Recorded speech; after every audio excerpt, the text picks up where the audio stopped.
ಖಾರದ ಪುಡಿ, ತಕ್ಕಷ್ಟು ಉಪ್ಪು, ಆಲ್ರೆಡಿ ಹುರಿದು ಪುಡಿ ಮಾಡಿಕೊಂಡಿರುವಂತಹ ಶೇಂಗಾ ಪುಡಿ,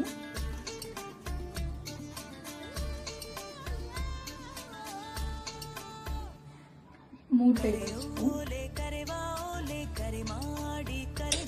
ಹಸಿ ಶುಂಠಿ, ಸ್ವಲ್ಪ ನೀರು.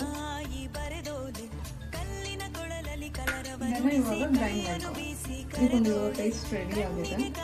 ಮೆಣಸಿನ್ಕಾಯಿ ಮಾಡೋಕ್ಕೆ ನಮಗೆ ಫಸ್ಟು ಈ ಮೆಣಸಿನ್ಕಾಯಿನ 4 ಪೀಸ್ ಕಟ್ ಮಾಡ್ಕೋಬೇಕು. ಈ ರೀತಿ ಕಟ್ ಮಾಡ್ಕೊಂಡು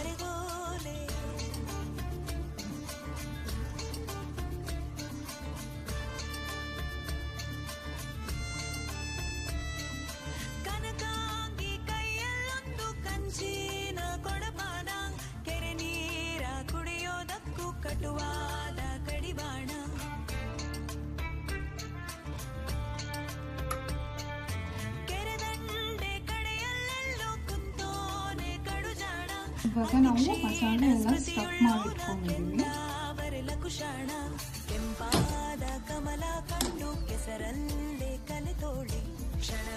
ಸ್ವಲ್ಪ ಆಯಿಲ್ ಜಾಸ್ತಿ ಇದ್ರೆ ಚೆನ್ನಾಗಿರುತ್ತೆ.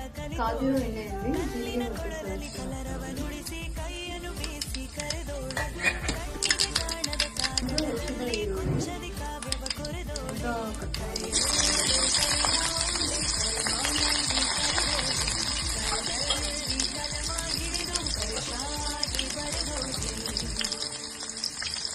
ಜೀರಿಗೆ ಅರಿಶಿನ, ಕಟ್ ಮಾಡಿಟ್ಕೊಂಡಿರುವಂಥ ಮೆಣಸಿನ್ಕಾಯಿಗಳು ಹಾಕ್ತಾ ಇದ್ದೀನಿ.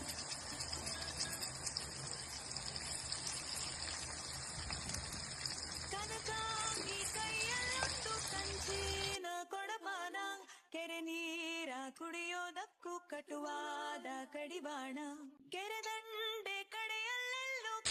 ಇವಾಗ 1 ಕಪ್ ವಾಟರ್ ಆ್ಯಡ್ ಮಾಡ್ತಾ ಇದ್ದೀನಿ.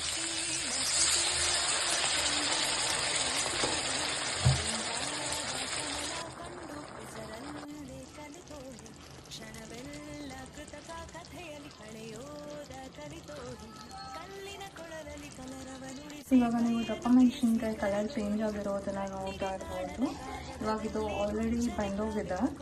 ಇವಾಗ ನಾವು ಸರ್ವಿಂಗ್ ಪ್ಲೇಟ್ಗೆ ಹಾಕೊಂಡು ಸರ್ವ್ ಮಾಡೋಣ.